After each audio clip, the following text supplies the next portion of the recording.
Bueno, en principio no sabemos si vamos a participar. Nosotros abrimos el proceso en el cual dejamos claramente planteado que la premisa fundamental, básica, por la que puede transitar este proceso de mediación, debe ser lo que ha manifestado la Organización de Estados Americanos y la Organización de Naciones Unidas a través de sendas resoluciones, que es la restitución inmediata del presidente constitucional José Manuel Zelaya Rosales sin condiciones, de manera segura, y además la reconstitución del orden constitucional en el país.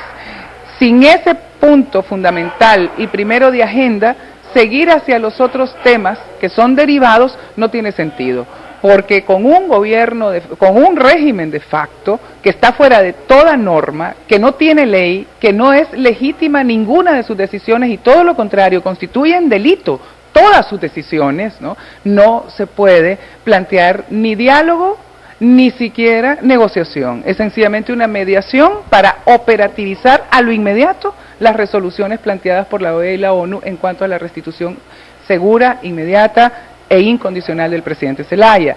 En cuanto a este relanzamiento, digamos así, de una nueva etapa de esta mediación, obviamente quienes componen el equipo que ha nombrado el presidente siguen siendo el ex canciller y ministro asesor Milton Jiménez Puerto, la diputada ante el Congreso Nacional Silvia Ayala y además el compañero Francisco de las organizaciones de étnicas negras, que ha compuesto desde el principio Francisco Zúñiga esta delegación. Eso es lo que se plantea en principio. El método no es más que sentar claramente un plazo. El plazo perentorio que ha dado nuestro presidente es esta próxima reunión en esta semana. Y es el plazo perentorio solicitado al presidente constitucional de Costa Rica, Oscar Arias. No es un plazo solicitado al régimen golpista porque está fuera de toda norma, ¿no? Es un plazo solicitado entre presidentes constitucionales, ¿no? En segundo lugar, la metodología plantea, por otro lado, la necesidad de evacuar ese primer punto de agenda. Los derivados tendrán que ver con las decisiones constitucionales y, por supuesto, tendrán que ver también con el tender ciertos puentes para poder hacer posible que la angustia de nuestro pueblo sea corta y sea leve. Canciller, usted señalaba una cosa bien importante, también lo hacía el presidente, y es que ha habido persecución contra los miembros por parte del grupo de José Manuel Zelaya que está dentro de ese diálogo. Ha habido persecución a ellos, les han trancado los teléfonos, sus tarjetas de crédito, incluso tienen amenazas de ser capturados y amenazas de muerte. ¿Quiénes están detrás de eso, canciller? ¿Aparece alguien con nombre y apellido haciendo ese tipo de bloqueos? Digamos primero el nombre. Evidentemente esta es una dictadura que pretende establecerse en nuestro país, dirigida por militares. Y como lo ha dicho ahora nuestro compatriota César Ham, que tienen de títeres a dirigentes de políticos como Roberto Micheletti Baín y su camarilla, y por supuesto tiene también autores intelectuales dentro de los grupos fácticos del país que han venido en forma permanente haciendo acciones de desestabilización hasta llegar al colmo de un golpe militar.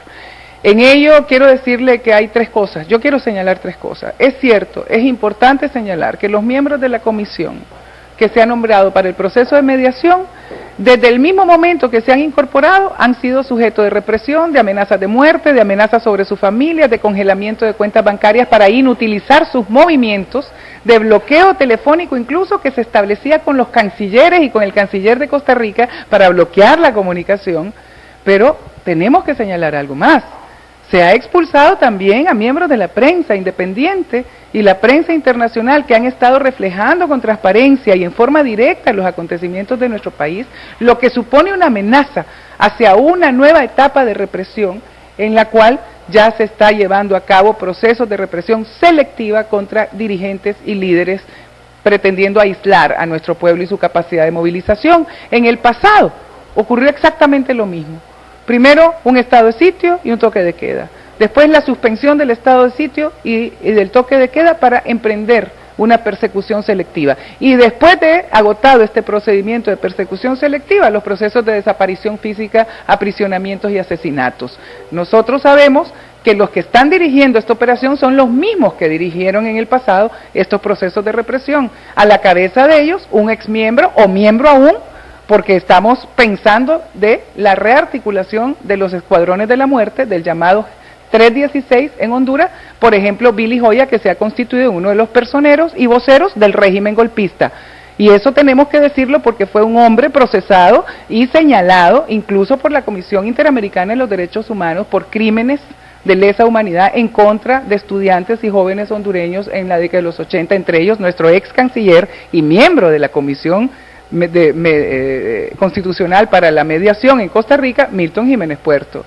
En ese sentido, debemos decirlo, el hecho de que la prensa esté siendo aislada para crear un aislamiento mediático en nuestro país ha conllevado ya a un proceso de persecución y captura selectiva que procederá si dejamos en la comunidad internacional y en nuestro país que sucedan más eventos de fortalecimiento de este grupo, esta camarilla golpista, entonces el paso siguiente es la desaparición física y el asesinato. Eso debo decirlo porque tenemos que estar conscientes de lo que está pasando en Honduras. No es simple y sencillamente un golpe de Estado a través del cual se establece un nuevo gobierno. No, es un golpe militar a través del cual se establece una dictadura, y una dictadura dirigida por militares, por títeres políticos y por autores intelectuales de los poderes fácticos con todo el poder de su dinero y el cinismo y la desvergüenza frente al aislamiento internacional y la condena de nuestro pueblo. En tercer lugar, debemos señalar que hasta ahora, en este momento, nosotros estamos haciendo este ultimátum en la esperanza de que la mediación y el mediador, con su buena fe, no cometa más errores. Porque lo hemos dicho y lo reiteramos, los errores, es cierto, no borran la buena fe, y la buena fe tampoco excluye los errores. Nosotros agradecemos infinitamente a la comunidad internacional que se ha puesto al lado de nuestro pueblo, que ha hecho proclamas fundamentales, que ha emitido resoluciones vinculantes en derecho internacional. También agradecemos a los pueblos y a los países amigos que no solamente han colaborado en las manifestaciones, sino que también materialmente están reconociendo a nuestro presidente como único representante legítimo del pueblo hondureño, especialmente a nuestros pueblos y países hermanos del ALBA, quienes en todo momento nos han abrazado con su cobija de calor humana, de calor en los propósitos comunes por la democracia. También agradecemos las instancias para aminorar el sufrimiento de nuestro pueblo, y en eso debemos incluir la parte progresista, esa facción progresista que de repente tiene intenciones verdaderamente democráticas en el gobierno del presidente Obama. Sabemos que ellos tienen serias contradicciones dentro de su país y que hay una parte de la derecha sumamente agresiva que está presionando para que se consolide el golpe militar en Honduras. Pero también debemos reconocer que hay una parte en ese país que aboga por la democracia. Es por ello que yo debo decirlo, y debo decirlo claramente a todos nuestros pueblos hermanos. Estamos solicitando respetuosamente, instando en el nombre del pueblo hondureño, exigiendo en nombre de la democracia, que de la proclama pasemos a la acción.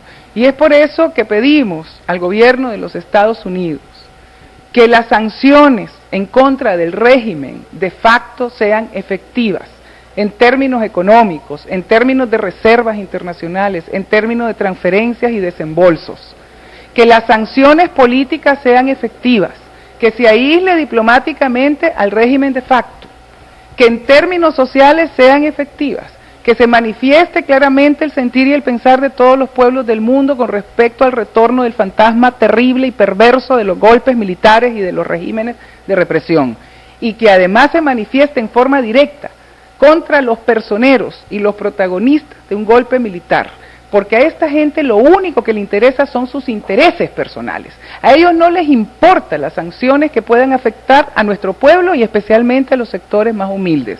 A ellos lo único que les importa son sus intereses personales, por lo tanto que el gobierno de los Estados Unidos proceda a suspender visados, a restringir su movilización internacional y además a bloquear sus cuentas personales, entre las cuales se cuentan jugosas sumas que han robado a nuestro pueblo.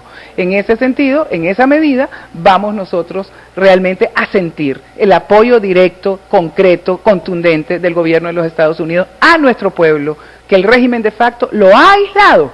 Por lo tanto, es nuestra obligación aislar al régimen de facto.